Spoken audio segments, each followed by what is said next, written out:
Baik, bismillahirrahmanirrahim. Assalamualaikum warahmatullahi wabarakatuh. Selamat pagi. Apa kabar? Oke, silakan duduk teman-teman semua, tepuk tangan untuk kita semua. Alhamdulillah kita bisa akhirnya di penghujung acara juga ya teman-teman semua. Hari pertama sudah banyak ilmu yang teman-teman dapatkan. Bahkan di malam tadi ada siapa malam tadi? Ada Rai. Maka tadi pagi saya waktu makan coach, makan breakfast itu mulai milih-milih tuh, ini karbo bukan ya karbo. Ya, mulai sadar. Nah, jadi tadi malam kita menghadirkan pembicara yang six pack. Nah, sekarang kita akan hadirkan pembicara yang six man.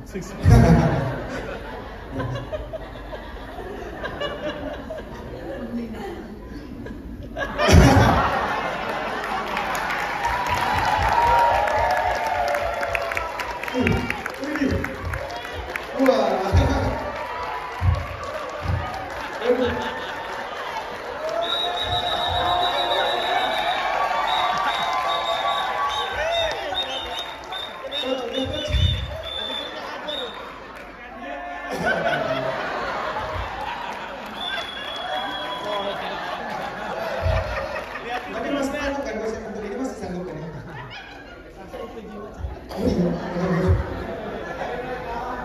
Baik, sanggup lagi.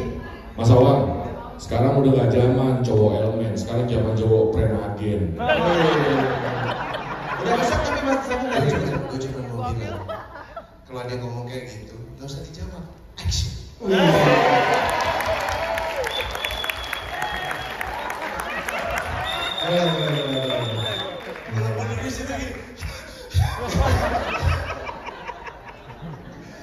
Oke, berarti meskipun six man bisa membuktikan gitu ya coach ya.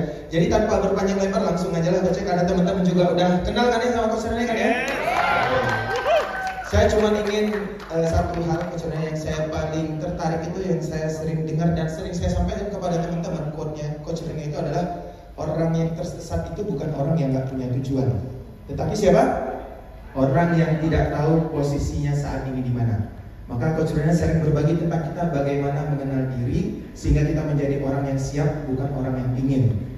Ya, orang yang siap, bukan orang yang ingin. Nah, orang yang mengenal dirinya sehingga dia siap, itulah yang sukses dalam karirnya. Nah, oleh karena itu pada pagi ini izinkan saya sebagai moderator tetap nih, moderator tetap syariah gitu. Kalau kemarin ada Pak Gusnul sebagai host tetap, sekarang saya kayaknya jadi moderator tetap juga, mudah-mudahan enggak gitu ya. Nah, langsung saja kita akan membahas dengan Coach Rene tentang rekrutmen. Ya, kalau kemarin udah olahraga, sekarang kita olah pikir nih, Coach. Alhamdulillah. Ya, Selalu sedang ada di Pro Syariah, insya Allah. Ketemu dua agen idaman saya. Terus ditemenin sama Awang. So, bismillahirrahmanirrahim. Insya Allah sesi kita asik dan bisa dipahami. Sengaja diletakkan sebelum Jumat Coach, karena kita yakin nih kalau nggak dibatasi dengan sholat Jumat ini bisa sampai malam nih Coach. Lanjut Jumat juga boleh. Kalau sholat Jumat kan wajib selesai gitu kan, jadi nggak ada waktu pembatas waktunya jelas gitu. Nah, Coach mungkin ada yang mau disampaikan di awal Coach tentang selama ini Coach sudah melihat potensial di mana dan sebagainya sebelum kita masuk ke pembahasan tentang rekrutmen. Justru pengen masuk pembahasan nggak apa-apa ya. Oke. Apa ya? Bismillahirrahmanirrahim. Kalau bisa dari Western yang dulu datang misalnya FKO. Saya lagi-lagi nggak bosan-bosannya kawan-kawan Pro Syariah mengingatkan bahwa ada boleh diganti slide screen bahwa antara yang diucapkan ya itu bisa jadi dunia yang sangat berbeda dengan yang dipahami. Ya, dan beberapa kali kita ketemu sebelumnya, kalau ada yang udah pernah ketemu, semoga gak bosan kalau saya selalu mengingatkan. Tadi gak apa-apa sih, semangat, yes gitu ya. Tapi bisa membedakan antara informasi, ya, informasi itu kabar, ya. Apa kabar? Baik, itu informasi. Tapi apa yang benar-benar dirasakan, itu disebut sebagai rasa. Dan kadang-kadang kita itu berkomunikasi sekedar menyampaikan informasi. Kita itu berhentinya di, kan gue udah ngomong, gue udah bilang 3 kali. Lu udah bilang 3 kali, lu udah ngomong.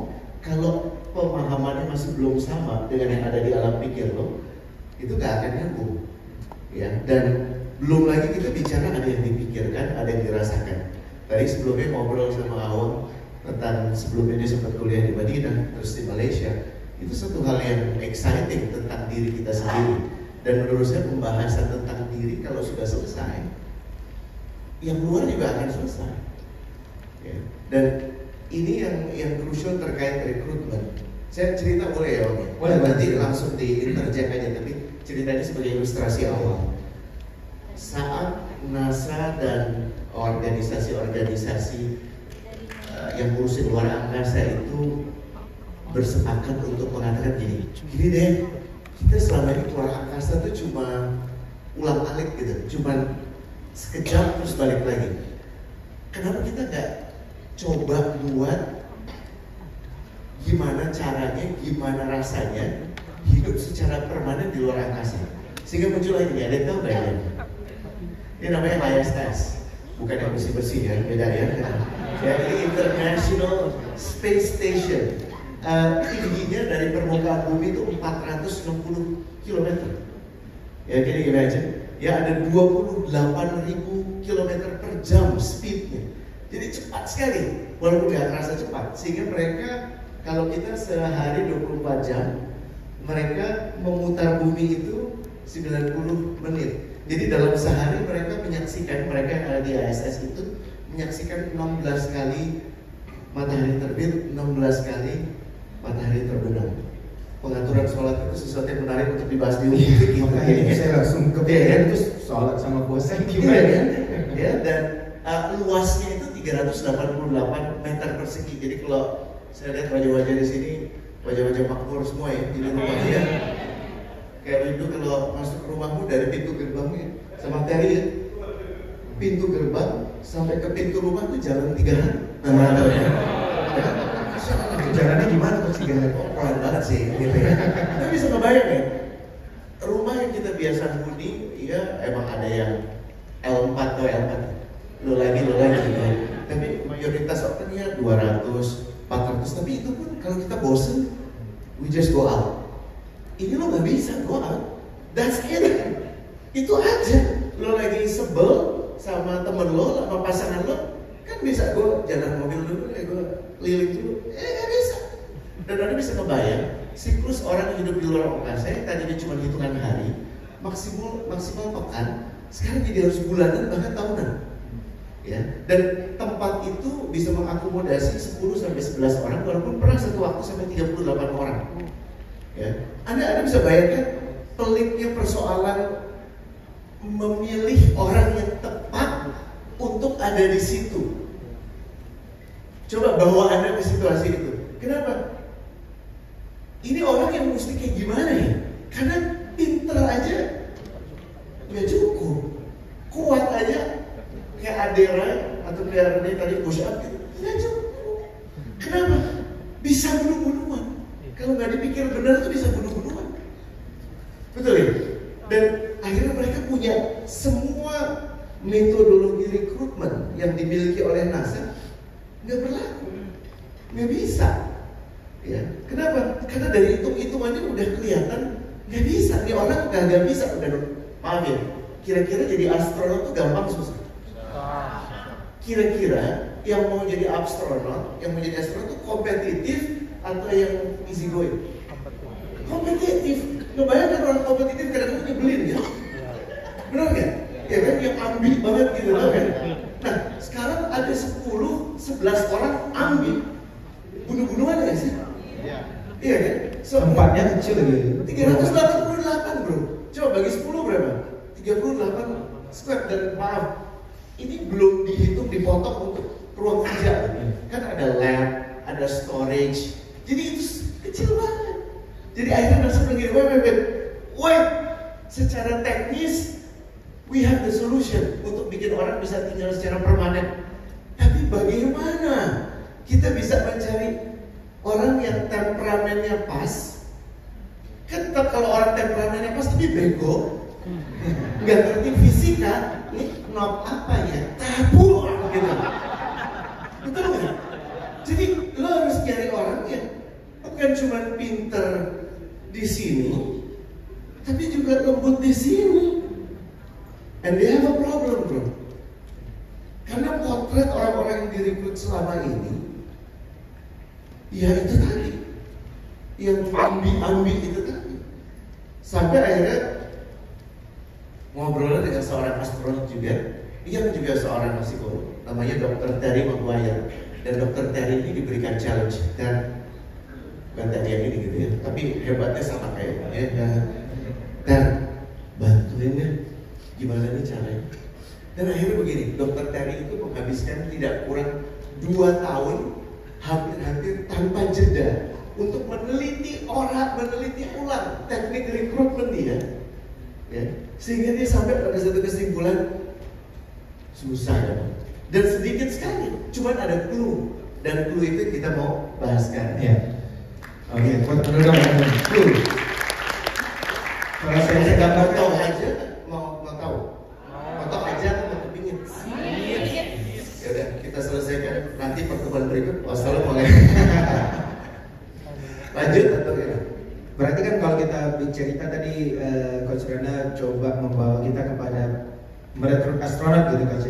Nah, kalau sekarang saya coba gambarkan, sekarang kita berarti kalau dari bisnis teman-teman ini kita menggambarkan ruangan astronot tadi, berarti kita mau merekrut orang yang siap untuk bisa memberikan effortnya setiap hari itu untuk bertemu dengan orang, baik yang dia kenal atau tidak dia kenal gitu ya, dan itu harus konsisten terus dan menerus. Kira-kira itu orang yang cocok itu gimana gitu, Mas? Nah ini, saya sok tahu dengan bisnis Anda, tapi sejatinya I can never know your business. I can never know your day to day. Yang saya tahu interaksi saya dengan 2 agen tercinta saya enak banget. Kayak nggak ngobrol sama agen, ya kan? Kayak ngobrol sama teman. Itu salah satu syarat. Ya. Tapi yang menarik adalah begini. Kembali ke yang Dr. Terry tadi, karena gini, kalau untuk saya yakin punya tingkat kepelikan beda-beda. Cuman ini lumayan pelik sih. Gue tahu hidup lu juga lumayan pelik nyari orang. Apalagi jensi yang gak berguna gitu kan. Ya, kayaknya nanti you know, I don't like it in a toxic situation. Siapa yang merasakan itu teman-teman kakak-kakak? I need to draw my boundaries to make sure mental saya gak kena. Dan beberapa waktu saya butuh healing. Ya, kita tahu lah ya. Maksud gue kepelikannya serupa.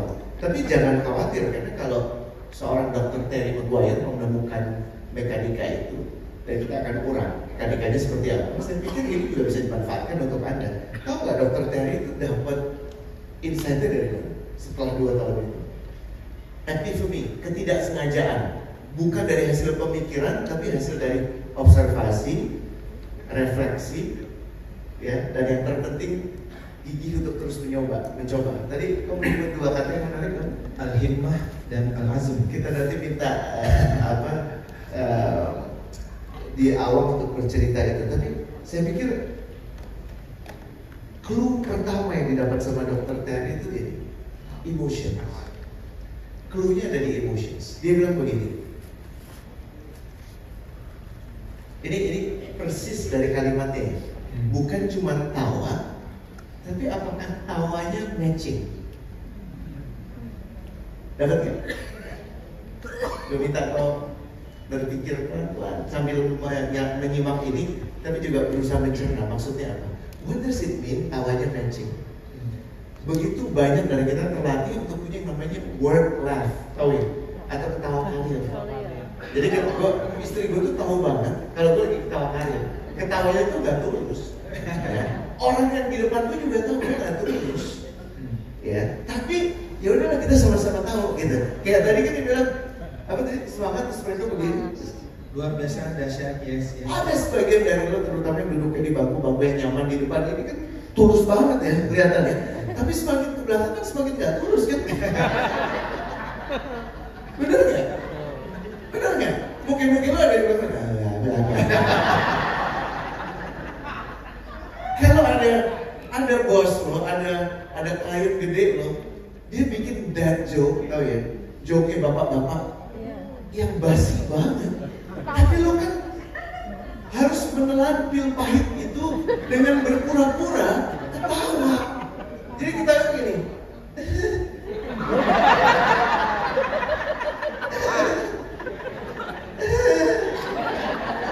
Ketawa karir. You know what? That is the clue.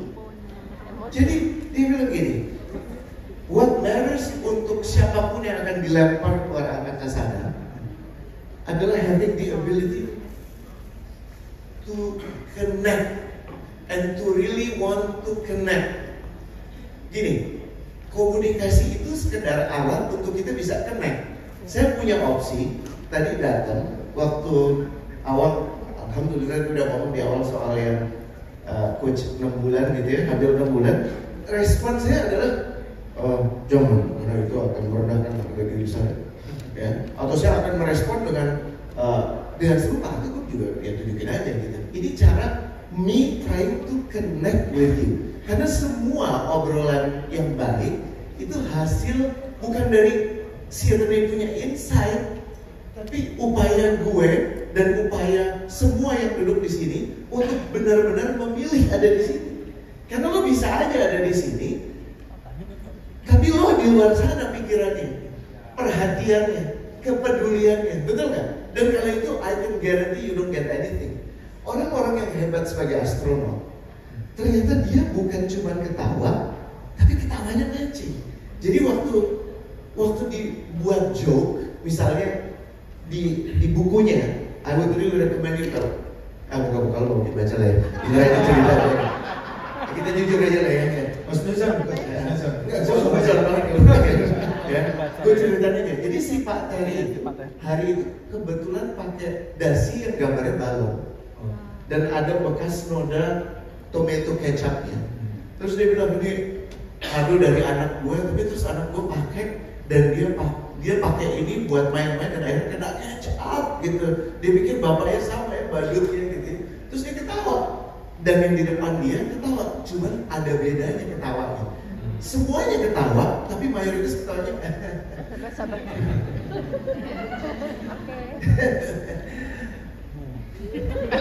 Sementara ada orang yang benar-benar ikut ketawa. Bahkan ada yang bilang gini, you know what? Anakku juga sama. Anakku juga ngasih gue sesuatu yang kocak banget. Gini, instances in life, sebenarnya setiap kali kita berbicara itu kan sebenarnya undangan to connect. Tapi ada yang memenuhi undangan itu, ada yang menolaknya dengan halus. Ada yang brengsek banget gitu yang nggak merespon. Ya. Tapi bagaimana kita menemukan orang-orang yang akhirnya ya punya kapasitas untuk menyamakan antara mood dan energi. This is very important. Ini highlight dari kajiannya Dr. Terry, ya. Mood, coba diulangi. Mood and energy. Mood apa? Ada swing, ada beberapa dari lo yang swingnya, apalagi kalau lagi datang tamu bulanannya, mood lo bisa gini kan? Betul kan? Kalau laki kadang-kadang suka begini. Kejeng. Gitu kan? Tapi mood tuh, let's just say positif negatif dengan interpretasi yang sangat luas. Paham ya? Mood positif negatif, paham ya? Dan satu lagi, energi itu bisa tinggi, rendah, lagi tinggi, rendah. So orang yang bisa membaca, nggak cuma membaca, peduli dan untuk kemudian because I really want to connect, gue menyesuaikan. Karena cluenya begini, kalau gue lagi bikin joke, terus lo ketawanya basa-basi, yang jadi selanjutnya adalah awkward silent, tau ya? Yang kalau istilah anak mudanya apa tuh jadi kayak garing. Amin. Nah, saya cerita. Anda lagi pergi dengan kawan, lagi nyetir bareng, ya pergi dengan awang gitu kan. Astagfirullah, amit gitu ya. Awang nabrak, mobilnya gak ada asuransi lagi. Aduh, ya kan? Terus orangnya kabur lagi, ya kan? Bukan awangnya ini, kalau awangnya ini kan soleh banget gitu ya. Awangnya ada, terus dia teriak, brengsek lo, gitu kan? Ini mobil baru beli lagi, bang. Ya, apa mobilnya? Ironik lagi, ya kan? Kebanggaan gue, kabur lagi tuh orang. Terus gue sebagai kawan di sampingnya, terus ngomong gue gini, sesungguhnya semua terjadi.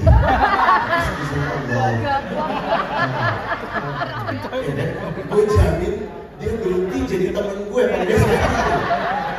Bener gak? Bener gak? Bayangin lo lagi marah dari si pasar apa? Ada yang ngepet lo, ada yang mutusin lo, ada yang ngibulin lo lagi.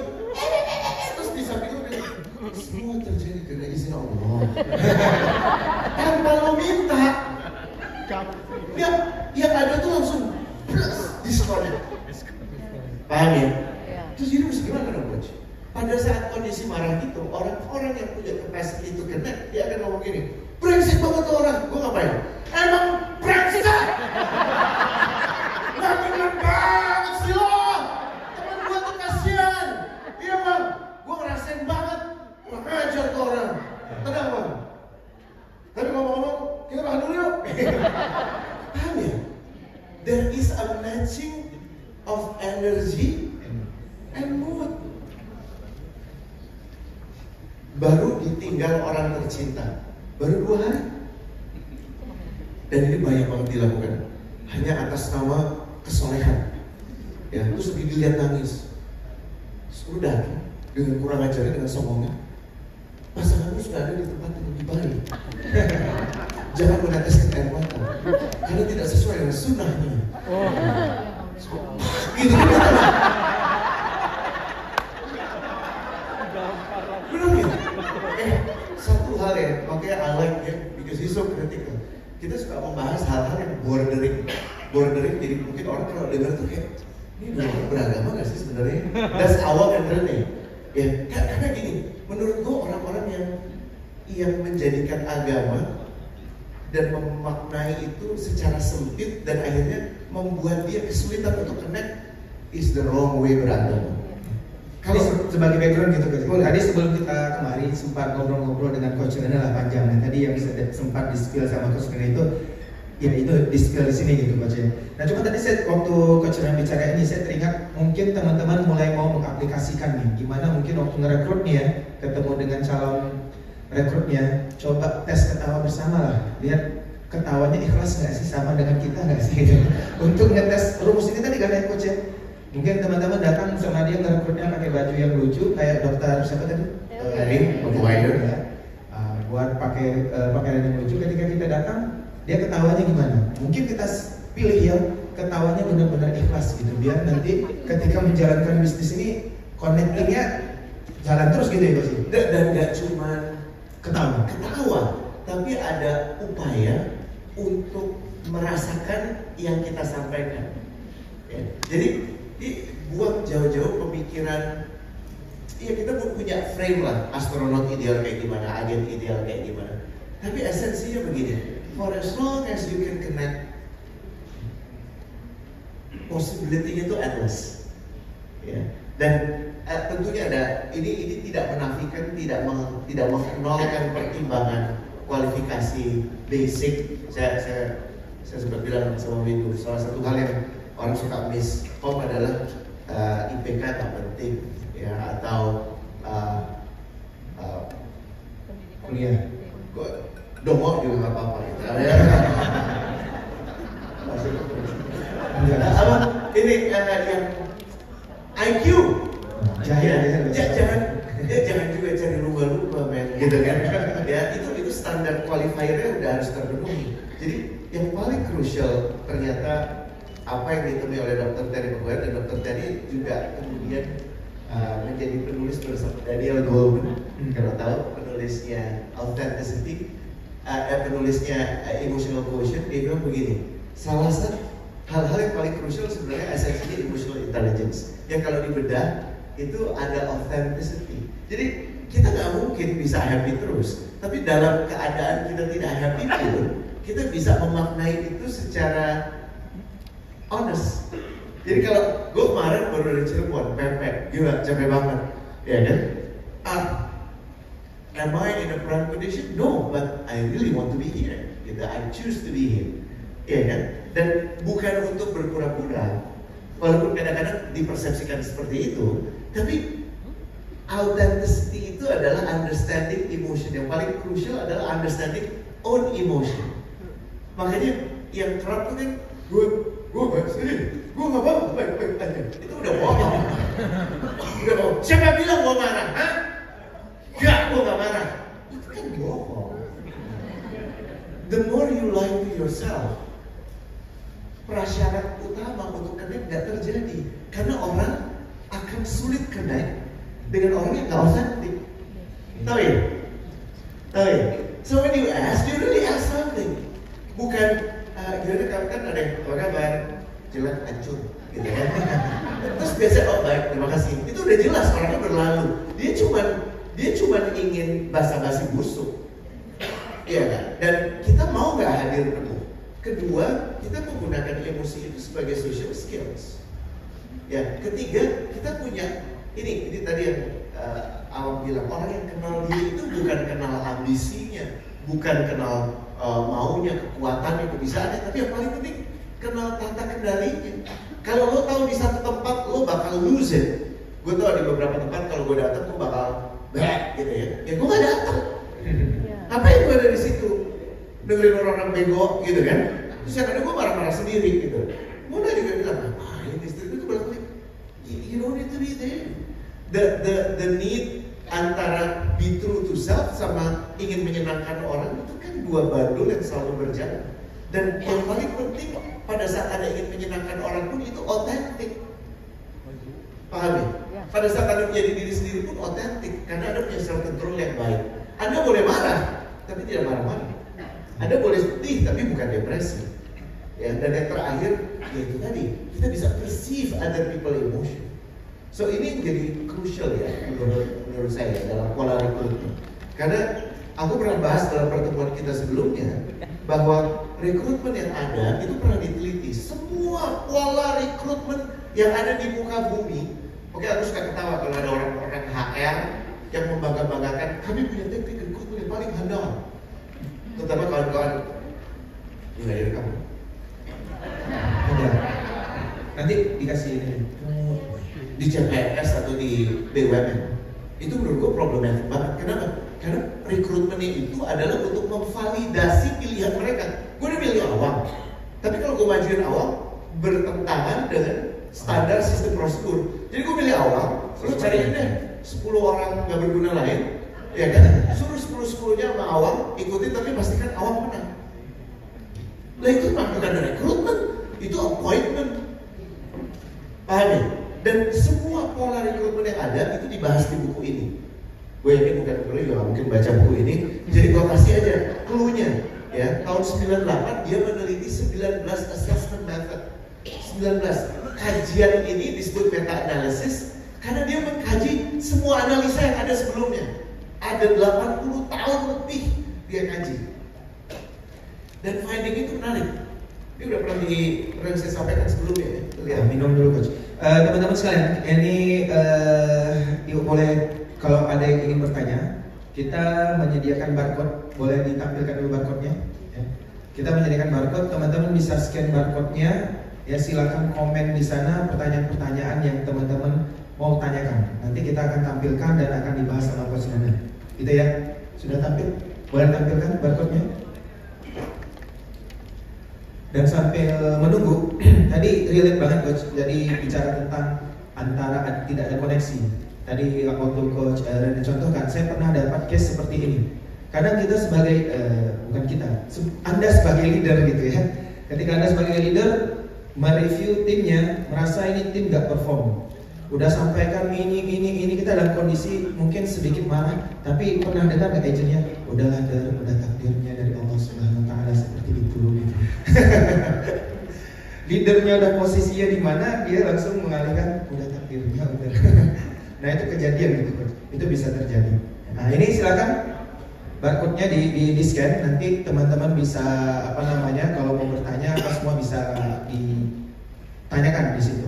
Nah coach, mungkin sebelum lebih jauh kita membahas tentang rekrutmen, saya ingin tanya, passion itu penting nggak sih dalam kita merekrut seseorang gitu coach? Misalnya teman-teman ini sering dalam kerjanya akan berbicara kepada orang lain, bertemu dengan orang lain yang nggak dikenal gitu ya, dan dia akan mengedukasi orang lain yang dimana di situ pasti ada minat-minat tertentu. Nah sekarang kalau kita merekrut orang nih, apakah kita perlu tahu orang ini punya passion nggak untuk melakukan apa yang ada di bisnis ini? Atau nggak penting siapapun passionnya itu dia akan bisa berhasil di sini? Menurut Coach Yana gimana? Passion itu harus dimaknai dengan baik, karena kalau melihat dari perjalanan sejauh ini, by the way, my textbook is about that, ya. Build your dream job, passion is energy, ya. Purpose is direction. Jadi kebanyakan orang kalau saya berbicara soal passion, antara yang saya omongkan dengan yang ada di kepala dia itu dua hal berbeda. Jadi nomor satu, kita harus menyamakan dulu definisi what is passion. And passion itu kalau kawan-kawan paham berasal dari kata Latin patio. You know the meaning? Artinya apa? Patio. Patio itu artinya penderitaan. Tapi gak cuma sekedar penderitaan yang dijalani dengan sukacita, dengan sukarela. Loh, kok penderitaan dijalani dengan sukacita? Iya, ini kawan-kawan Kristiani banyak sekali menggunakan ini sebagai ekspresi Passion of Christ. Nabi Isa versi mereka yang mengorbankan dirinya untuk menyelamatkan seluruh manusia, itu menjadi basis passion. Ya, esensi kata passion itu berasal dari situ. Tapi saat ini kalau bicara soal passion, yang paling krusial adalah energi buat saya. Energi. Dia memberikan energi. Definisi singkatnya, segala aktivitas, ini biar pada bangun ya. Passion terletak pada segala aktivitas, coba diucapkan, yang membuat diri merasa berdaya. Aktivitas, you gotta do it. Nggak mungkin gini, gue tuh sufi, suka film, ya kan? Ya kan, anak sufi banget gitu. Oh ya, passion gue tuh, film. Terus abang nanya, berapa film udah dia bikin? Oh enggak ada. Mungkin ikutan terlibat dalam proyek film? Oh enggak ada. Oke, udah berapa kritik film udah dibuat? Oh enggak ada. Jadi lu cuma seneng ngapain? Nonton, nggak masuk. Jadi itu cuma aktivitas. Itu bukan aktivitas. So you gotta do it. Dan yang kan itu hobi. Lu yang lakuin. Jadi jangan bilang passion saya membahagiakan orang tua. Itu gua ketawa. Ya orang tua lu mau kasih apa? Lu kasih duit, lu kasih pijat atau apa? Gitu kan? Dan yang paling krusial, membuat diri merasa berdaya. Merasa berdaya ya, belum tentu berdaya. Karena di situ lo ditabahkan, diberanikan, dimajukan, disabarkan, dan seterusnya. Tanpa harus ada yang nyuruh. Kebanyakan orang gini, gue seneng lakuin ini. Kenapa? Karena setiap gue ngelakuin ini, bos gue bilang, kamu keren. Tunggu, lo tuh seneng lakuin atau seneng dibilang keren? Itu dua hal yang berbeda loh. Nah, selama kita bisa menemukan esensi passionnya dia itu relatable dengan aktivitas kunci seorang agen, go ahead. Tapi lagi-lagi, selalu yang namanya passion itu juga bisa dikalahkan dengan namanya kegigihan. Paham ya? Dan kekuatan lo bisa jadi kelemahan. Kelemahan lo bisa jadi kekuatan lo. Betapa banyak orang yang kepepet, dia kagak tahu lagi mata pencarian lain, dan menjadi agen adalah mata pencarian pertama, di mana dia lakukan itu dengan sepenuh hati, sukacita, berubah, walaupun mungkin passion dia kan di situ. Jadi kita maknai ini jauh lebih mendalam dan pragmatis gitu sih. Berarti Gen Z selama ini asuransi bukan passion saya mungkin mereka tuh nggak paham passion. Sejak milenial kayaknya. Iya, dia nggak paham understanding mengenai itu, dan itu cuma cara untuk dia menolak. Maaf ya, kalau lo menawarkan sesuatu, baik itu ajakan menjadi agen atau asuransi, pada saat orang yang lo tawari itu menolak, dia itu menolak lo atau menolak produk lo? No, menolak lo. Pahami ya? Kebanyakan orang salah nih. Salah. Karena, gue ditolak. Produknya jelek. Nggak nyambung. Bukan yang ditolak lu. Kenapa? Karena you fail to connect. Urusan pertama, lu bisa connect gak? Nah, tadi urusannya udah dibahas. Ya, bisa. Ini banyak pertanyaan ternyata udah masuk nih coach. Pilih aja bro. Kita skip aja. Pilih. Oke, dia disalahin lu. Panitia aja nih milih kalau gitu gimana? Oke, yang pertama nih. Kalau ada tim beda background, orang biasa dan orang kelas atas, seperti halnya seleksi astronot tertawa tadi, bagaimana cara treatmentnya dan menghadapinya? Kelas biasa, kelas atas itu maksudnya gimana? Secara strata perekonomian? Iya, bisa jadi strata perekonomian. Orang biasa merekrut orang tidak biasa ya. Kan nggak ada connectivity tuh, coach. Lo mau? Nah itu yang saya mau tanya sama penanya. Iya kan? Jadi kalau tim beda background, pahami dua orang kembar pun bisa jadi beda background gitu ya. Karena setiap orang punya kekhususan. Kalau di Al-Isra 83, setiap orang punya syakila bahasanya. Itu bahasa yang indah sekali. Itu predisposisi. Ya, predisposisi itu yang artinya meniadakan segala bentuk struktur dalam masyarakat yang dibuat oleh manusia. Jadi Sang Pencipta Allah itu sebenarnya sudah mengatakan seperti ini. Masing-masing dari lo sudah diberi kekhususan. Kekhususan itu bukan cuma yang innate, yang melekat, tapi bagaimana lo mempunyai perjalanan hidup. Ada yang lo tinggal di emperan, ada lo yang tinggal di rumah gedung, bahkan di rumah di tengah danau atau di atas bukit. Itu bagian dari predisposisi lo, dan karena itu semua merupakan bagian untuk lo berproses. Untuk pada ujungnya kau akan dilihat prosesmu berjalan atau tidak. Karena Allah nggak akan melihat apakah dari yang emperan berhasil dari yang di bukit atau yang di bukit kemudian bisa di gunung, bukan. Tapi prosesnya. Allah tuh nggak peduli hasil. Allah melihat benar-benar proses. Jadi nomor satu, struktur dari pertanyaan ini menurut saya perlu dikoreksi, ya kan? Strategi komunikasi bagaimana? Ya, to connect artinya pada saat lu udah mempunyai klasifikasi orang atas orang bawah, pemahaman lo, potret lo adalah struktur sosial. Padahal sebenarnya to connect kita harus meniadakan itu dulu. Kita harus melihatnya sebagai manusia. Sebelum gue tahu awal itu dari sempat kuliah di Madinah, kemudian sempat di Malaysia, ya kan? Gue udah punya frame orang ini kritis. Paham ya? So, gue biasanya punya connection lebih baik dengan orang yang kritis ketimbang orang yang ya, ikut aja. Itu gak bisa gue, gak bisa. Ya, jadi itu gue paham predisposisi gue yang membuat gue bisa lebih paham melihat predisposisi orang. Jadi apapun kecenderungan, kebiasaan mengklasifikasi orang yang dilakukan oleh masyarakat, jadikan itu sebagai reference aja, tapi bukan sebagai pertimbangan utama gitu sih. Mungkin saya mau sedikit ambil perspektif dari sumber syariah gitu kan, sedikit berbagi juga ya teman-teman ya. Ternyata tadi kalau orang atas dengan orang bawah itu bisa dapat koneksi nggak? Karena kita melihat ini orang atas orang bawah kita nggak ada koneksi. Padahal kalau dalam Al-Quran itu ketika kita diperintah untuk wa'tasimu, berkumpullah kalian, berpegang eratlah kalian dengan jalan Allah, itu sebutkan bahwa orang itu bisa mendapatkan connection dengan cara apa? Ta'liful qulub. Fa'allafa baina qulubikum, maka hati-hati kalian dipersatukan. Sehingga sebenarnya kalau kita bicara ke hati, mau level atas, level bawah, wanita, pria, bangsa apapun, latar belakang apapun, kalau fokusnya ke hati, connectivity itu dibangun. Karena connectivity itu dibangun dari qalbi hati. Nah itu yang dibangun oleh Rasulullah. Rasulullah kan membangun berbagai macam kabilah yang saling berperang, gak ada connectivity-nya gitu ya. Mereka aja saling berperang dan sebagainya. Itu bisa disatukan dengan cara apa? Menyatukan hati. Jadi ketika kita udah masuk ke dalam hati, itu apapun latar belakangnya, mau siapapun dia, jabatannya itu hilang semua sebenarnya. Maka ada hadis Rasulullah juga, ruh itu adalah sebuah ruh itu ibarat barisan pejuang yang saling berbaris. Dia akan bersatu dengan yang mirip dengan dia dan akan bercerai dengan hal yang nggak mirip.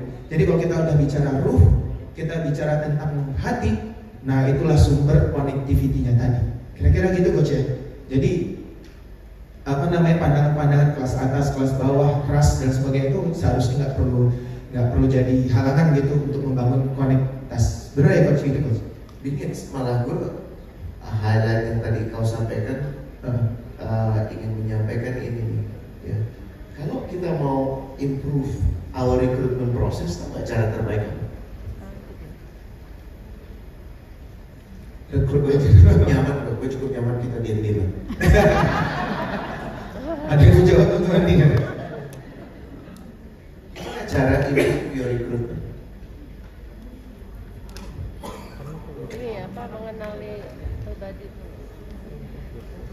Kalau saya ditanya, boleh coach, saya jawab. Aku dijawab. Udah. Improve ya udah jawab. Jadi kebanyakan dari kita fokusnya pada pola rekrutmennya, pada market rekrutmennya. Padahal yang harus lo improve lebih dulu, elunya. Jangan-jangan selama ini lo belum tulus. Jangan-jangan setiap kali melihat wujud manusia untuk lo rekrut, yang lo lihat adalah duit. Gue bisa dapat royalti dari dia orang.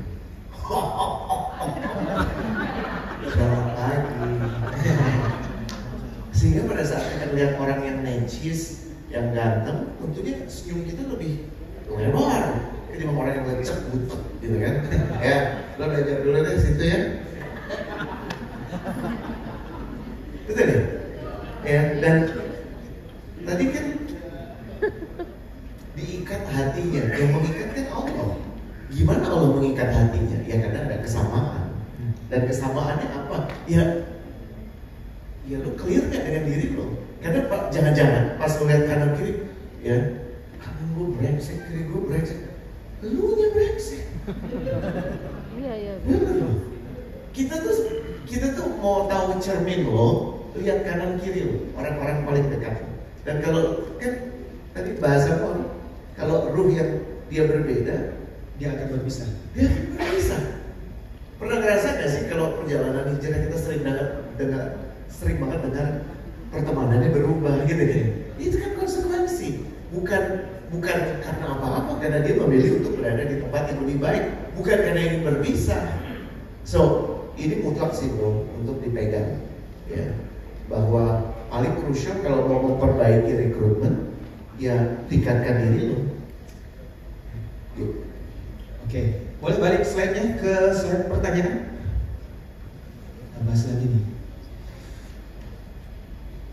Kita dari atas, waktu kita lagi kehilangan belief sama bisnis ini, gimana hacknya biar tetap bisa rekrut dengan meyakinkan? Banyak curhat nih coach. Nomor satu, kalau kita bicara soal tatanan belief, itu yakin ya. Yakin kan kalau di agama kita ada beberapa ukuran. Silakan Pak Ustaz. Yang mana nih? Iman berarti maksudnya? Kan ada ainul yakin. Oh, yang yakin. Dia kudu lihat dulu mana. Terus lihat upline-nya atau lihat window Terry yang duduk di depan. Ya kayaknya mereka bisa ya. Ya kan? Tapi lo baru ainul yakin karena mereka lo cuma ngelihat apa yang ditunjukkan di depan lo. Tapi apa iya? Lo butuh seeing dulu baru believing. Karena maaf ya, kalau kita bicara soal antara yang tampak dan yang nggak tampak, surga neraka tampak nggak? Enggak. Kenapa lo yakin? Ya. Amalan emang ada yang tampak, tapi pahala tampak nggak? Enggak. Kenapa masih ngelakuin? Ya. Iman.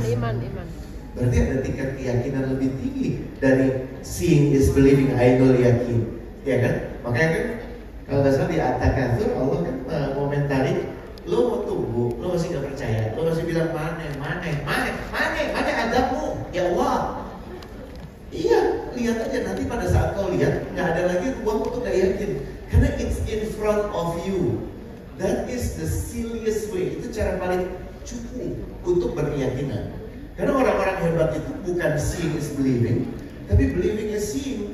Tapi untuk bisa believe, menurut gue problemnya bukan lo merekrut, karena pada saat lo merekrut dalam kondisi gak yakin, lo backtrack dulu bro. Gimana merekrut bisa gak yakin? Yang lo rekrut orang-orang yang gak yakin nanti. Orang-orang yang yakin akan ketidakyakinan lo. Orang-orang yang yakin ngeliat lo gagal. Kenapa? Karena mereka, gue pengen lihat, gue masuk, gue pengen lihat orang hancurnya gimana. Karena sekarang gue udah kantor banget. Gue pengen ada di situ pas ngeliat dia jatuh. Tuh hasil rekrutmen. So stop recruiting. Tapi kan bisnis harus jalan. Iya. Bener, beresin dulu tata keyakinan lo. Tata keyakinan beresinnya gimana, Ustaz? Puasa Ramadan dulu. Kita gini, kita udah diberikan segala macam amalan yang ritualistik. Sholat itu kan nggak bisa disambi. Bener nggak? Bener nggak? Coba kalau lo lagi puasa, you can still work. Lo beramal while working. Bisa nggak lo lagi sholat gitu kan? Mas, ini gimana bawangnya? Oh, bawangnya 5. Gak bisa. Dan mau keadaan lo sehat, lo sakit, sholat. Lo mau damai, perang, sholat. Sholat. Why? Pernah pikir gak sih? Walaupun sebagian dari kita kadang-kadang juga gue sholatnya mekanistik gitu ya. Iya kan? Habis selesai, gue terima baca ayat apa ya? Kadang-kadang iya kan? Gue langsung merasa astagfirullahaladzim. Iya. Sholat gue gak beres. Tapi sholat itu buat Allah. Betul? Enggak. Allah gak butuh sholat lo. Gak butuh. Gak butuh. Ya. Yang butuh sholat siapa? Buat apa? Waras. Sila waras. To connect. That's the meaning. Why? Karena connection lo adalah dari sumber keyakinan itu sendiri. Sumber keyakinan, ada yang sumber keyakinannya orang. Jadi pada saat gurunya banyak orang yang beragama, kadang cuma ngelihat guru, tapi pada saat gurunya kemudian udah gak jadi guru atau beralih gitu ya, dia ikut beralih. Kenapa dia juga beralih? Ikut karena lo tambatkan keyakinan lo pada manusia. Tapi kalau lo menambatkan tata keyakinan lo padanya, no limit.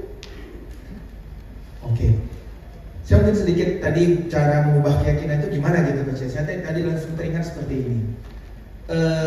Perjuangan para nabi itu kan luar biasa gitu. Kalau tadi kita ingin mengubah belief seseorang tentang bisnis ini, bisnis itu kan kelihatan.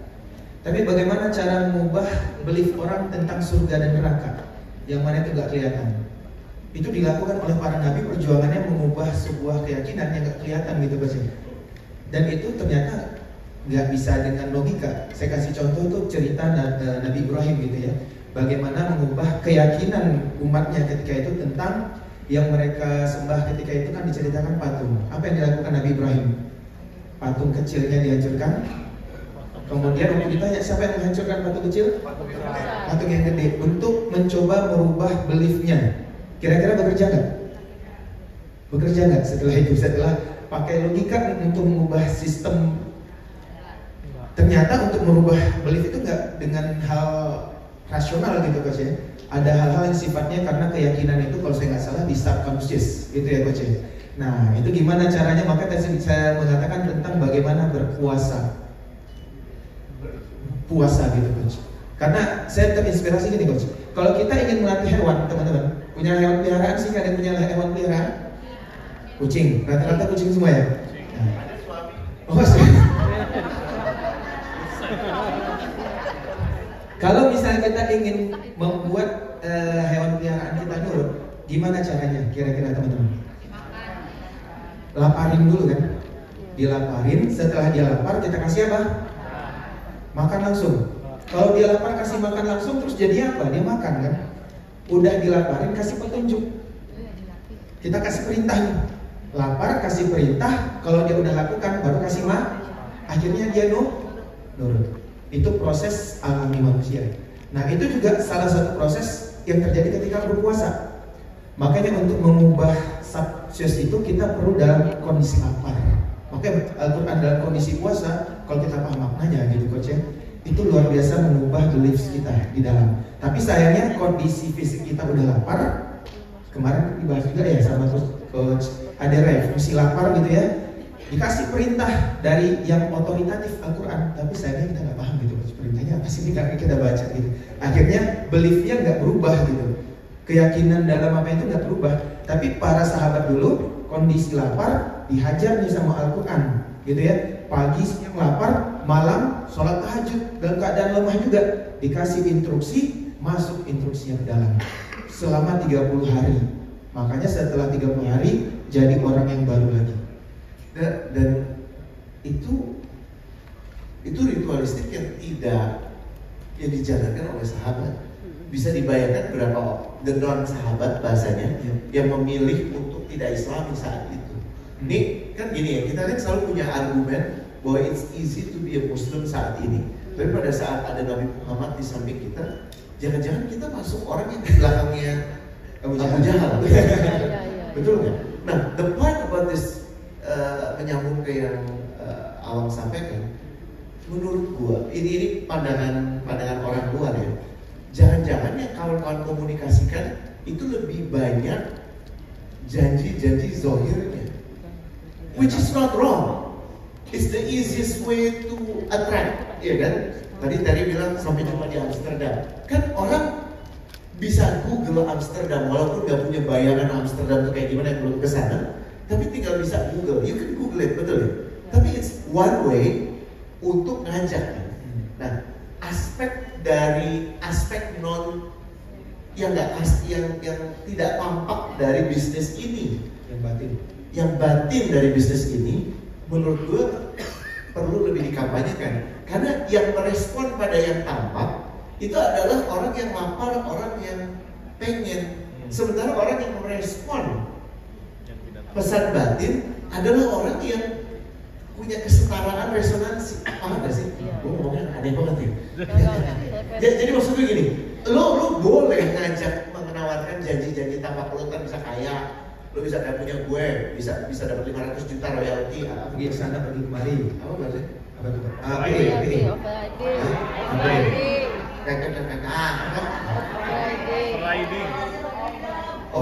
Bisa dapat financial freedom. Itu masih tampak. Tapi yang lebih krusial gini, kenapa lo butuh financial freedom?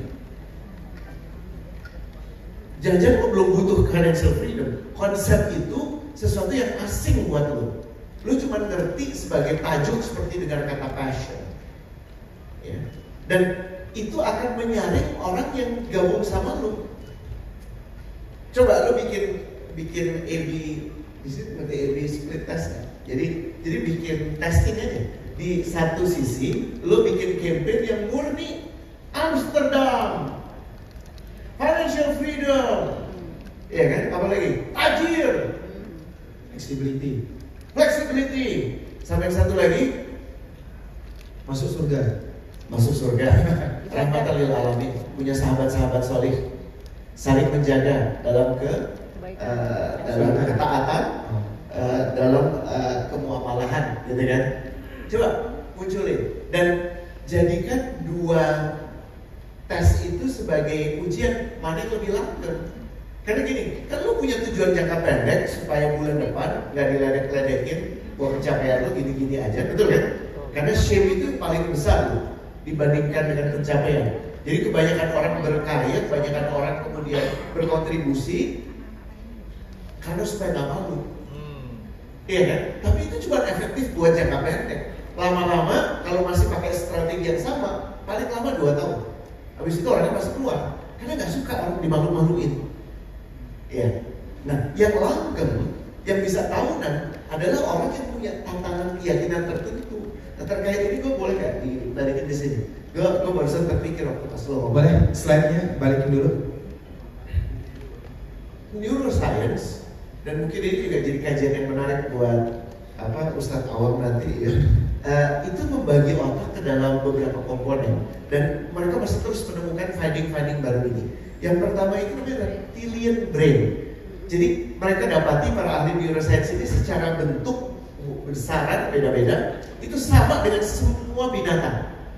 Bentuknya sama, disebut reptilian brain karena pada saat diuji dengan sensor, ini adalah otak yang menentukan binary mode. Pilihannya cuma dua, hitam putih, fight, flight.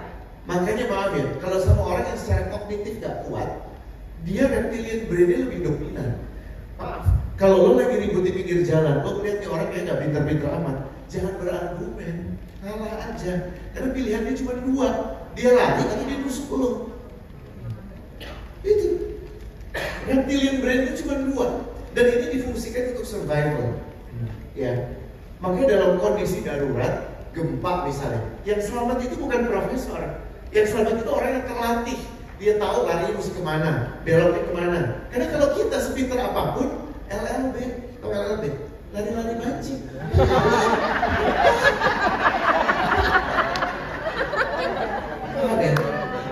LLB, lari-lari banci. Nah, otak modern bahasanya, otak yang tidak dimiliki oleh yang lain, itu namanya prefrontal cortex yang paling besar. Kenapa? Di situ ada language, ada knowledge, ada analysis, bahasa, semua itu ada di situ yang pinter-pinter.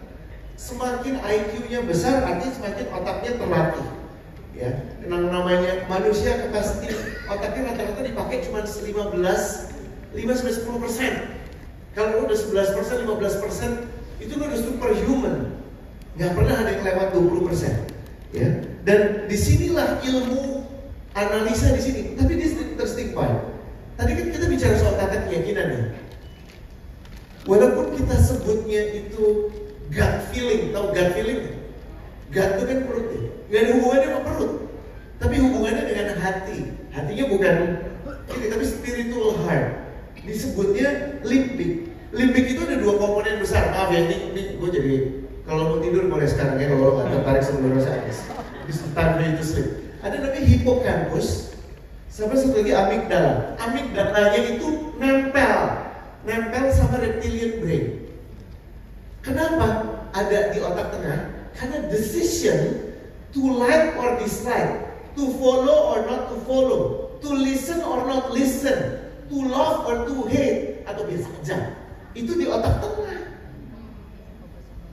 Jadi orang yang kemudian mengatakan, iya, gue dukung Om Bowo, itu sudah memilih, atau Anies atau Ganjar, itu sudah memilih di otak tengah. Tapi kalau lo nggak punya alasan, lo dibilang orang irasional.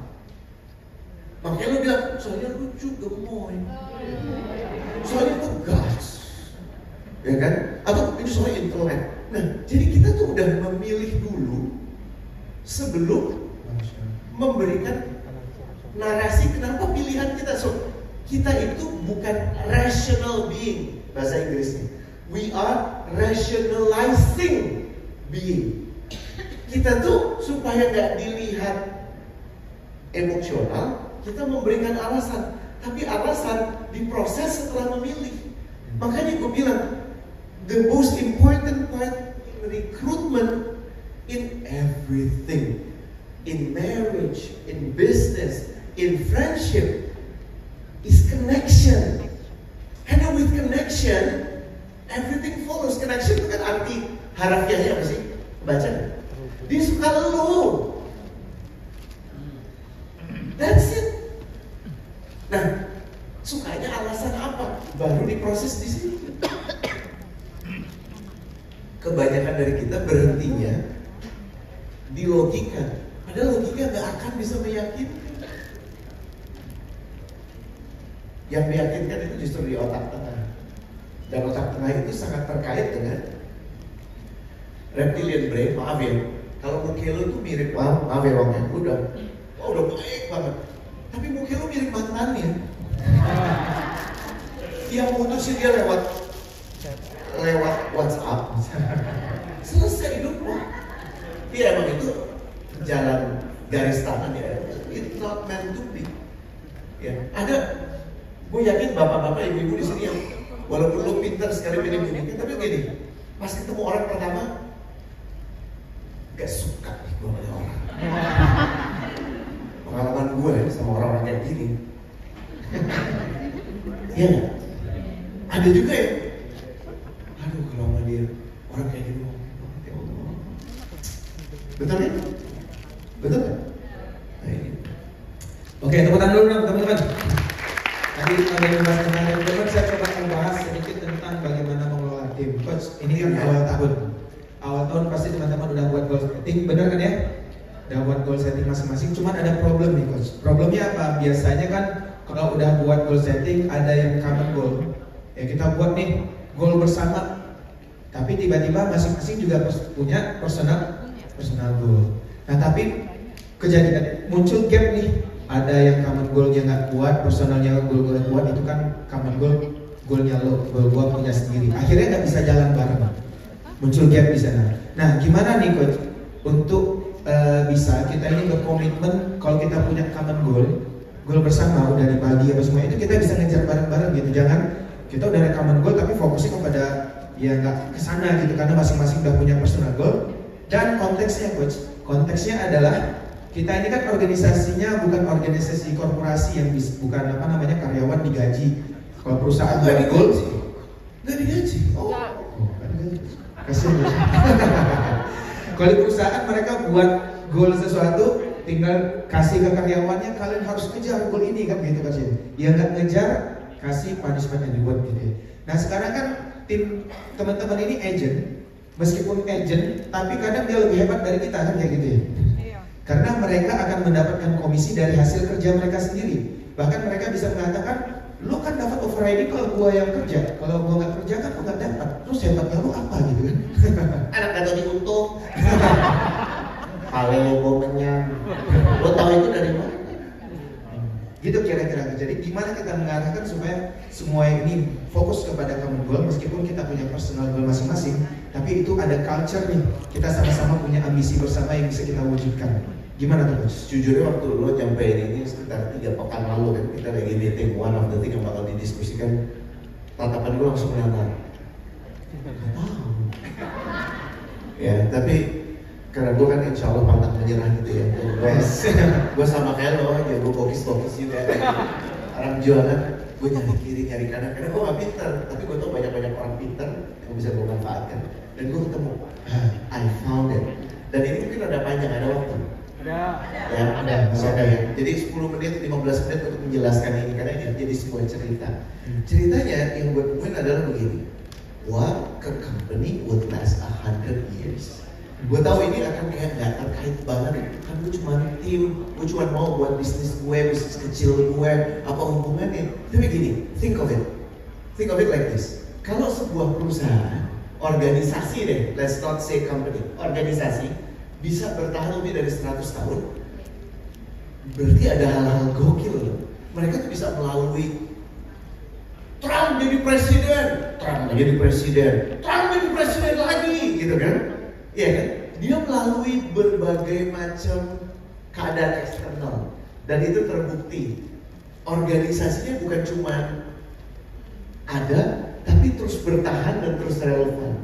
Nah, ini yang menjadi kaidah respon gue kepada lo. Walaupun jawaban-jawaban praktis itu selalu nanti bisa kita bahas ya. Cuma gue ingin memberikan sesuatu yang sifatnya fundamental supaya bermanfaat. Kajian ini ya dibuat oleh Harvard Business Review bekerja sama dengan penulis favorit gue. Jadi gue baca lagi buku dia, Thanks to You, namanya Jim Collins. Ya, dia bilang begini. Organisasi yang dipilih adalah udah bertahan lama dan masih terus ada. Kayak Muhammadiyah, kayak NU deh. Ya kalau di kita ya, dan terus aja, kayaknya terus. Ya banyak orang yang nggak suka, banyak orang yang suka, gitu kan. Kalau ke Madura gitu ya, di sini Muslim, ya Muslim semua. Islam di sini 99%. Nah 1% Muhammadiyah. Nah gitu. Kalau lo ke Madura tuh gitu ya, jawabannya sakit cinta sama NU, ya. Nah, terus kedua outperform the others. Yang lain udah mati, udah gulung tikar. Kayak kios Fuji lo kalau dulu afdruk foto zaman lo mudaan kan, ya.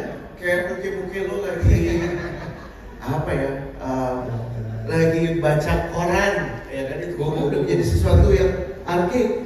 dikagumi oleh banyak orang dan berdampak pada masyarakat. Ini gokilnya ya. Dan muncul di klasifikasi organisasi seperti ini adalah satu backdrop yang berat loh. Backdrop ini kenyataannya adalah bahwa kalau kita lihat dari tahun 1955 saja, hanya 14% perusahaan yang masih bertahan di Fortune 500. Ya 14% bro. Jadi berapa yang gone itu berapa? 86%. Ya, apalagi rata-rata company ada lifespan-nya dari 60 tahun jadi cuma 12 tahun. Ini memastikan bahwa organisasi-organisasi yang kita akan bahas mendapatkan kaidah dari sana. Emang organisasi gokil. Ya, di London FTSE 76% in the last 30 years gone. Can you imagine? Ya, dan kalau lihat tuh bentuk-bentuknya, ya waktu Windu masih muda tuh ada tuh namanya tuh US Steel, ya kan? Windu 1917 SMA ya kan? Ya kan? Ya kan? Nah, lihat bentuk dulu dan sekarang tuh bedanya kayak gimana? Ya Apple sih gokil, tapi Apple umurnya baru sekitar 40-50 tahun, apalagi Facebook, apalagi Google jauh lebih muda, gitu ya. So apa sih yang bikin organisasi-organisasi ini goks? Oh, gue lupa bilang 50% organisasinya berdasarkan mekanika bagi hasil. Kayak lu, bukan apa? Bukan bergaji, bukan kayak korporat yang tadi lo bilang. Justru organisasi korporat itu lebih challenging. Organisasi-organisasi punya kaidah you eat what you kill istilahnya. Itu menjadi salah satu sentimen bahasa di sini. Itu lebih jalan. Contoh, tuh, seksi ya. Perempuan, tundukkan pandanganmu, ya kan? Ini namanya The Blacks. Tahu nggak The Blacks? Pernah dengar? The Blacks itu adalah tim rugby-nya New Zealand. Ya, mereka tuh kalau orang-orang dari keturunan Maori atau orang pendatang, mereka udah main ini sejak tahun 1905. Dan ini menjadi institusi yang masih sangat disayang, dicintai, berpengaruh. Ya, dan yang gokil lagi, mereka punya stipend apa ya? Bukan gaji, tapi stipend. Ada ongkos untuk lo ke kantor, makan atau segala macam. Tapi imbalan mereka allowance, imbalan mereka bagi hasil. Bagi hasil dari mana? Tiket penonton. Gue baru tahu tuh. Pemainnya ini nggak kayak pemain di NFL yang dibayar gede buat ini, antara yang dapat duit gede banget sama yang ngomong gitu jauh banget. Di sini lebih rata. Klasifikasinya cuma 3, junior, mid, sama senior. Sama klasifikasi teman-teman 3 juga ya? Wah, menarik ya? Apalagi NASA. Sejak ini emang belum 200 tahun, tapi dia masih terus berlanjut sampai sekarang. Di tengah gempuran model-model kayak Elon Musk gitu ya. Apalagi Royal College of Art. Ya. Dan perusahaan-perusahaan ini diteliti sama Pak Jim Collins.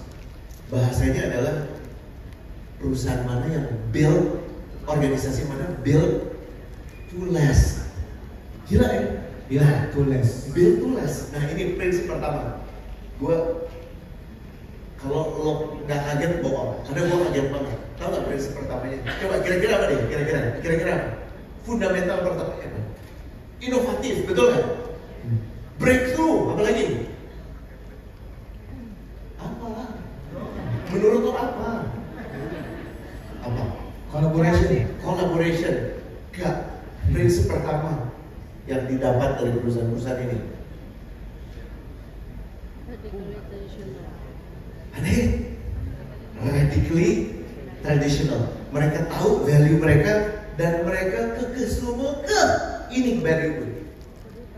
So they're very radically traditional dalam mempunyai ritualistiknya. Maaf, ritualistik itu bukannya fiksi loh. Sebagai muslim, boleh nggak? Karena lo punya pemikiran sangat cemerlang dan lo kebetulan 3 doktor, lo punya gelar 3 doktor, so bikin fatwa. Kalau lo sibuk, sholat lo, ya, yang mestinya berapa rakaat dalam sehari? Bisa dirapel 1 waktu aja.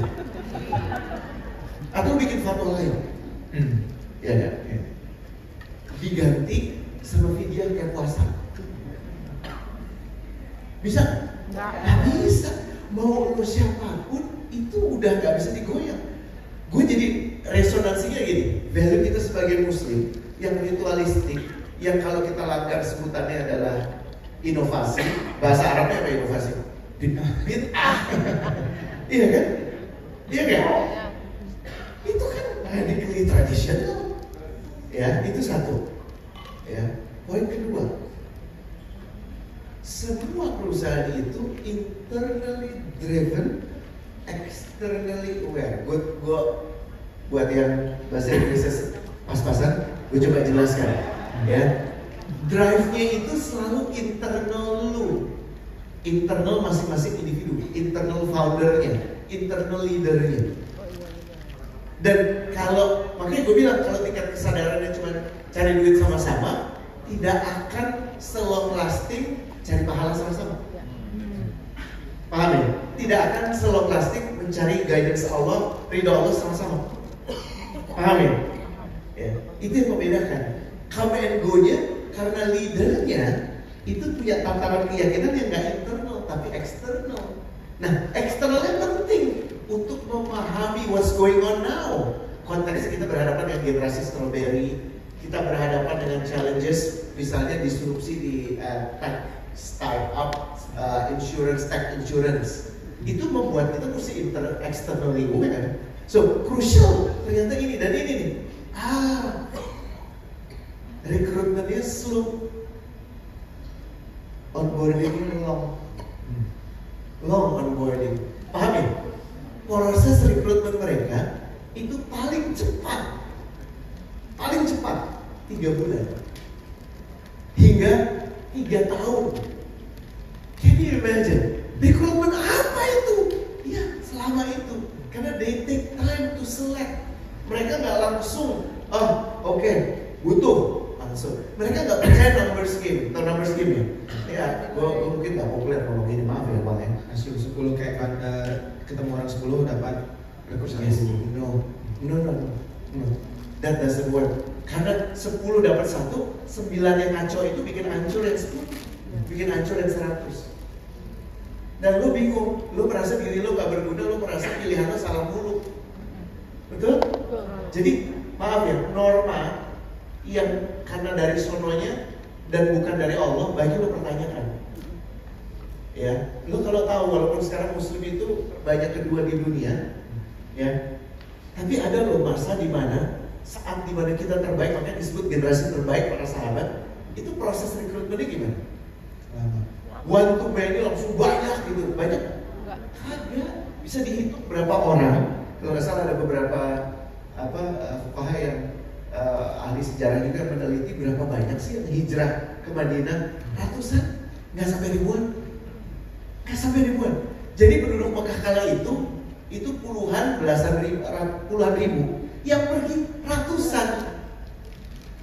Nabi Muhammad SAW fail in his recruitment. Bisa nggak kita bilang gitu? Kalau melihat pakai kaidah kita sekarang by numbers, gagal beliau. Kenapa? Karena kita justru menggunakan jangan-jangan mekanisme yang salah. Maaf, bukan cuma salah, memperburuk. Kita bebasin aja siapa aja yang mau bisa masuk. That is wrong. Semua organisasi ini membuktikan long proses rekrutmen itu membantu kualitas dan onboarding prosesnya lama. Onboarding proses itu untuk seseorang bisa menjadi bagian dari organisasi itu nggak serta-merta. Untuk seseorang bisa mendapatkan bagi hasil itu nggak otomatis. Kok sih? Ya.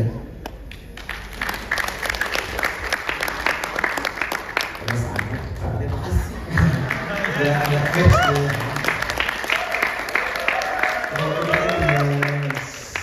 Tugas seorang leader itu 3 kalau kata Brian Chesky. Ya, dan ini juga ada esainya bukan buku. Ya.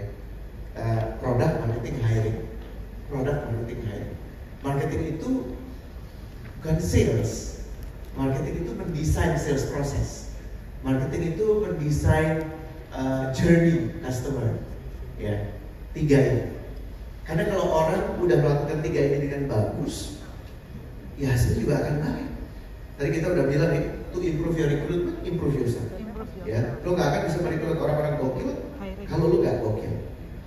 Stable core, lo mesti punya clarity tentang diri lo. Makanya maaf ya, kalau lo masih belum clear dengan diri lo, wujud orang yang lo rekrut juga butaknya sama sama lo, maaf ya.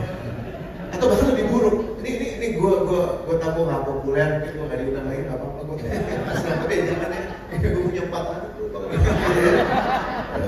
Jadi stable core itu purpose, stewardship, and openness. Purpose itu kita punya clarity why this organization exists. Terry sama itu kan namanya Winter, why is Winter? Winter Terry. Tapi Winter ternyata punya purpose yang clear.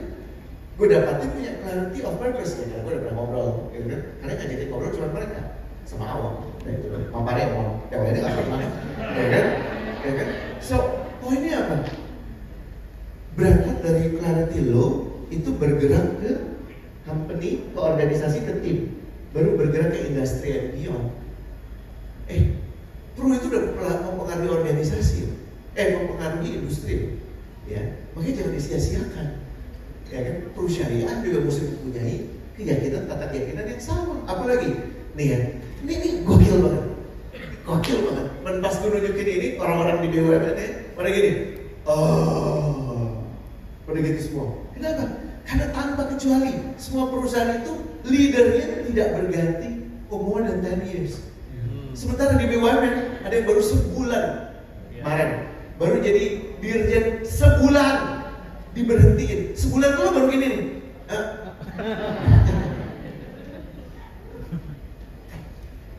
10 tahun lebih bro. 10 tahun lebih. Beberapa bahkan 30 tahun. Kenapa? Karena mereka gak melihat leadership itu sebagai strata. Mereka melihat leadership itu sebagai stewardship. Yang di atas bantu yang di bawah. Jadi semakin lo ke atas semakin melelahkan. Bandingkan dengan rata-rata 5 tahun. Ini di Amerika ya. Kalau di Indonesia berapa? 18 bulan. Gimana leader bisa membentuk tim? Cuma 18 bulan. Ya. Masih boleh marah-marah? Lanjut lagi. Nih. Organisasi-organisasi itu gue tambahkan buku 1 untuk referensi ya. Mempunyai mekanisme untuk tidak merekrut leader orang-orang dengan big ego. Big ego, yes. Ada satu cerita di Royal Art of Academy, itu sudah direkrut seorang petinggi yang secara semuanya kompeten, dan terakhir dia mempermasalahkan kenapa saya dapat mobilnya hanya itu. Karena harusnya sebagai chairman, karena Royal Art of Academy itu reportnya langsung ke raja. Harusnya gue Rolls Royce di tempat pekerjaan gue sebelumnya Rolls Royce. Tahu gak yang dilakukan apa? Dibatalkan tawarannya. Ego. Ini orang ego. Coba, lo ketemu orang, kalau lo rapi sih enak. Kalau lo mau ngerekrut, coba lo bukan butak ya. Lo apa dikit deh, lo keringetan habis jalan gitu ya. Terus dia menghargai lo sama. Dan jangan dia paham ya? Ternyata seperti itu. None of the leaders, nggak big ego tuh kayak, yang tidak big ego tuh kayak gimana coach? Ini definisinya. Tidak ada satupun di antara mereka berpikir mereka great. Bekal awal great itu tadi kayaknya terbaca. Karena pas gue bilang Ustaz, saya nggak pantas jadi Ustaz, gue nggak punya ilmunya. Nah, dia menjelaskan segala macam sesuatu. Sementara kalau yang lain pas disebut Ustaz, cium tangan.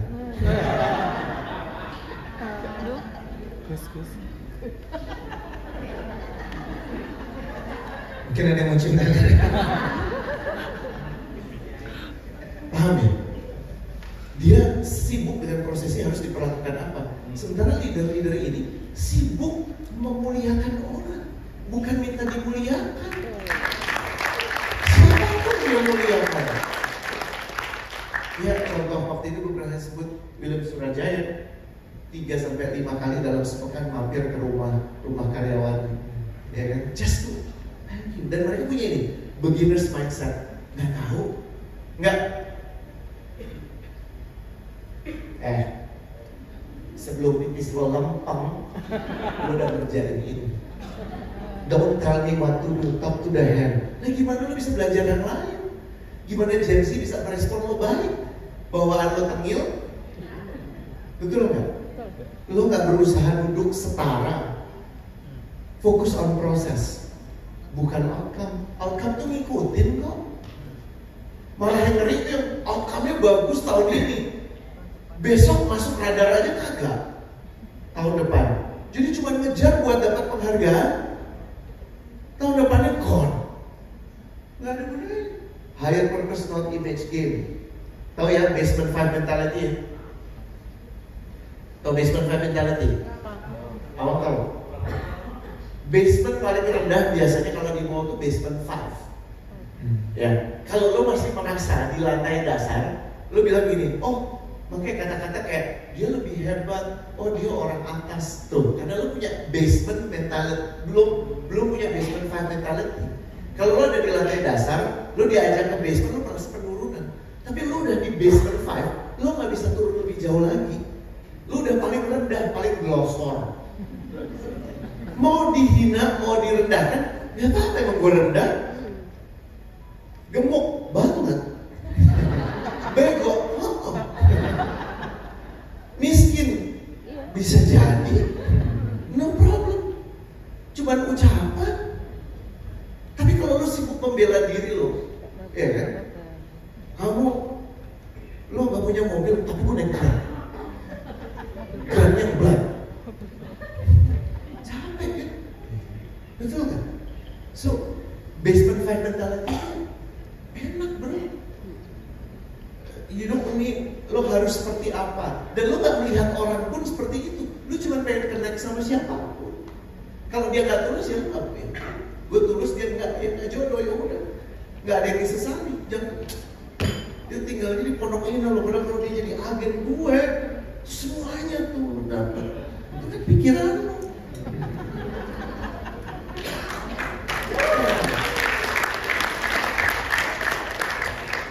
Anak agak jelas yang lo tahu dia tulus, dia punya kriteria itu, lo rekrut. Habis itu dia jadi leader, merekrut begitu banyak orang. Oh wow. Maaf ya, banyak kan yang ikut menjadi muslim di awal-awal itu, kayak Ali bin Abi Thalib, Talha. Itu waktu itu usianya teenager bro. Teenager, 12 years old, 16 years old, 14 years old. Maaf ya, kalau Rasulullah tuh melihat strata, dia akan fokus ke Abu Sufyan. Yang lain dilupain aja. Betul kan? Abu Sufyan termasuk yang belakangan masuk. Jadi lo kalau yang lo tawarkan itu value systemnya clear, yang merespon lo juga clear value systemnya. Dan gue fokus on better, not bigger. Mayoritas dari perusahaan itu organisasinya di bawah 300 orang, 89%-nya. 70% dari timnya part-time. How crazy. Dan mereka mencari orang untuk orang yang ahli, jadi tidak dikerjakan sebagai karyawan, tapi emang jagonya di sini, ya udah 3 bulan dia di sini benahin ini, habis itu terima kasih. Dia nggak bikin orang bercokol lama gitu. Dan orang-orang hebat kan biasanya memilih untuk gue udah cuma ngisi kursi di sini, mau nggak usah. That's it. Ya, jadi mereka baiknya tuh on tweaks kecil-kecil. Mungkin cara ini bisa ya, cara ini. Jadi nggak terlalu mikir breakthrough, makanya kecil-kecil perbaiki. Ya, dan terus. Last part, lo tuh akan melalui proses pertumbuhan tim, lo akan melalui proses krisis satu ke krisis berikutnya. Krisis of leadership itu bagaimana leaders itu pada saat bertumbuh mempunyai keterbatasan. Dan yang berhasil cuma 2 peluang, leader yang kemudian menjadi lebih mampu, atau leader yang mengakui keterbatasannya dan membuka ruang untuk leader berikutnya. Oke, tepuk tangan dulu dong teman-teman. Ya, buat yang mampu dan terakhir tadi mampu dan mengenal diri, membuka ruang. Iya, sekarang dia tahu dia tidak mampu, dia membuka ruang untuk leader selanjutnya. Jadi nggak kayak undur-undur apa ya? Nggak kayak lomba naik cepet-cepetan ke atas. Ya. Nah, ini akan gue yakin kawan-kawan masih ada di phase 1 dan phase 2. Ya, kalau beberapa hal creativity masih jalan. Tapi kalau organisasinya udah di atas 50, udah di atas 100, what matters is direction. Ya. Karena krisis berikut yang akan lo hadapi namanya krisis of autonomy. Ini bukunya segini. Ya, pembahasannya dari banyak organisasi, tapi yang penting adalah jangan kaget dengan krisis-krisis yang akan dihadapi. Mungkin tidak terlalu need the leaders, only the leaders yang akan relate banget dengan ini. Tapi pembahasan ini menurut gue penting untuk dipahami. Ya. Itu sih bro. Tepuk tangan dulu dong teman-teman. Sebenarnya ada satu tema lagi yang mungkin dibahas, tapi karena memang waktu membatasi, temanya adalah sebenarnya menurut teman-teman Gen Z yang tadi katanya mental strawberry itu layak nggak sih kita rekrut? Untuk bisnis ini layak-layak aja, dan konsekuensinya kalau layak-layak aja gimana cara mendevelopnya, bisa nggak dari strawberry berubah jadi durian gitu mentalnya gitu. Tetapi karena waktunya sudah boleh nggak dijawab aja? Saya masih ada dalam masih ada dekat ya? Oke, boleh. oke, aman, siap. Karena permintaan peserta nggak apa-apa, terus nanti kan panitia tanggung jawab sendiri. Maaf ya, izin ya Pak ya. Satu hal yang menurut gue harus kita hentikan adalah mempersamakan satu orang dengan kaumnya. Hanya karena dia lahir antara tahun berapa dan tahun berapa. Batasan antara Gen Z yang paling awal dengan Gen Y yang paling akhir itu berapa tahun? Setahun. Emang lu bisa bedain langsung, oh ini mah milenial karakteristiknya begini, oh lu mah begitu. Itu udah jelas salah kaprah. Itu untuk memberikan, sebenarnya gini, untuk memberikan alasan lu beli buku supaya pembahasan antar generasi itu dibeli. Tapi relevansinya itu nggak terlalu banyak. Itu pseudoscience, tahu ya, bukan scientific, tapi di science. Jadi menurut gua dibuang jauh-jauh restriksi pemikiran bahwa Gen Z seperti ini. Ada kecenderungan yang sama, bahwa pada saat mereka lahir udah kagak ada lagi koran. Pada saat mereka lahir channel itu udah gak relevan lagi. Mereka udah pakai YouTube. Itu betul. Tapi kaidah itulah yang digunakan untuk dalam memilih. Jadi jangan menyamaratakan satu Gen Z dengan Gen Z yang lain. Ya. Dan kedua yang kita harus buka adalah, yang kita harus cari adalah siapapun dia, termasuk Gen Z, Gen Y, yang mempunyai resonansi sama dengan value kita. Maaf, clarity value lagi-lagi penting. Kalau yang lo minta itu cuman ayo make money, let's get rich together, itu moodnya akan beda dengan let's find pahala together. Ayo saling jaga bersama together. Itu beda banget. Dan kalau lo menjadikan uang sebagai tujuan dan uang sebagai konsekuensi, itu punya konsekuensi yang besar kepada bagaimana pola rekrutmen lo. Tapi yang paling krusial adalah rekrutmen itu harus dibuat secara mindful. Tidak boleh dijadikan urusan satu orang saja. Sehingga dari kaidah-kaidah yang ada, tadi gue belum tunjukkan, intuisi itu oke, tapi always hire in committee yang memutuskan untuk mempekerjakan. Dia bukan, kita nggak pekerjakan. Iya, tapi kan dia menjadi anggota dia jadi anggota people. Itu membuka pintu masuk orang. Nggak bukan keputusan satu orang. Nggak boleh jadi keputusan satu orang. Harus keputusan beberapa orang.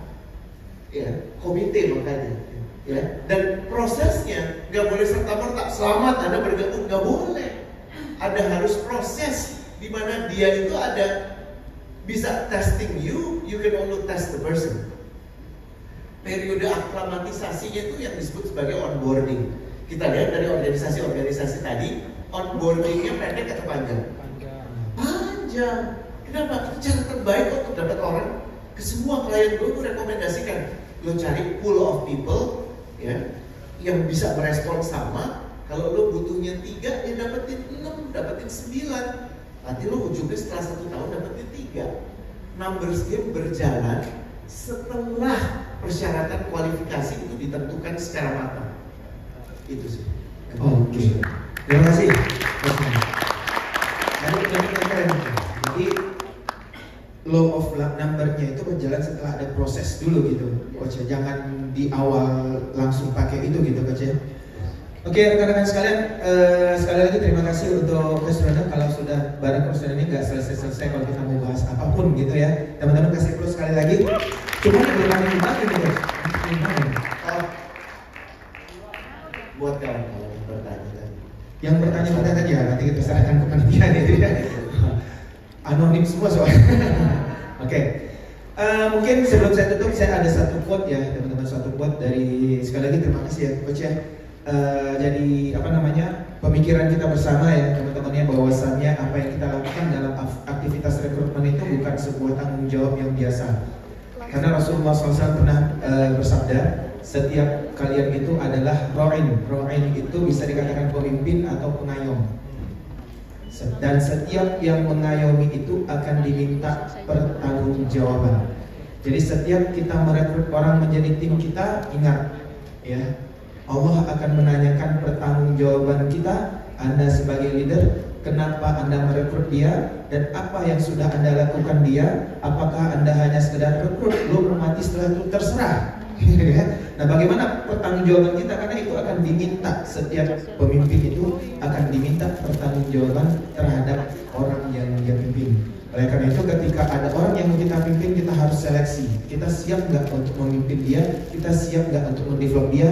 Karena pertanggungjawabannya bukan hanya nanti dilihat di APE-nya berapa, komisi yang kita dapat berapa, off-riding kita berapa, tapi di akhir kita ditanya apa yang Anda lakukan dengan orang yang sudah Anda rekrut.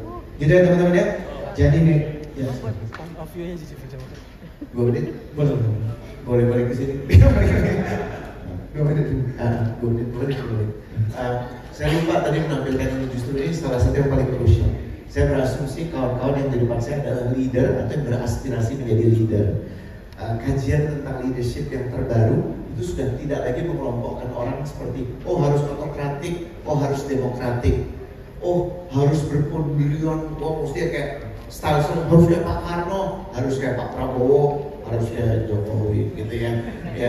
Apapun itu, nada gue kayak Brexit banget.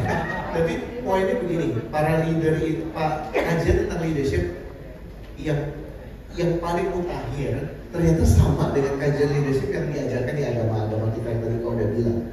Beberapa komponen yang menarik dari yang menuliskan ini namanya Peter Senge. Dia menulis buku judulnya The Fifth Discipline. Ya, dia bilang begini, what is a good leader? A strong leader itu nomor 1. Gue tulis di bawahnya.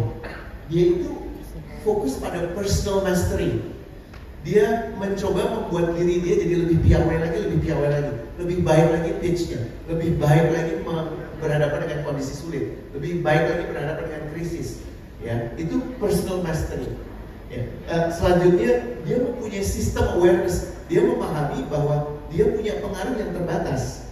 Jadi justru buang jauh-jauh pemikiran gue bisa mempengaruhi semua orang, gue bisa menghipnotis. No, dia tahu cara yang paling efektif mempengaruhi awal adalah lewat window, dan dia gerakkan itu. Jadi dia punya awareness system. Kesadarannya itu akan ada sistem besar yang bekerja, bukan dia yang bekerja saja, tapi sistem yang bekerja. Dan yang terakhir, setiap kali dia memulai sesuatu, ya, dia tuh punya reflective conversation. Reflective conversation begini, dia concern dengan memahami segala sesuatu secara faktual, dan ini kata kuncinya, mendalam. Dia nggak puas dengan hanya di permukaan. Ya, nah, miliki tiga-tiganya. Ini adalah konsep improving self, menjadikan dirinya lebih baik. Dirinya lebih baik tercermin dari mana? Dari orang-orang lebih baik lagi yang ada di sekeliling kita. Mohon maaf ada salah kata, mengambil waktu banyak sekali. Terima kasih buat kawan. Waalaikumsalam warahmatullahi wabarakatuh. Ya, terima kasih.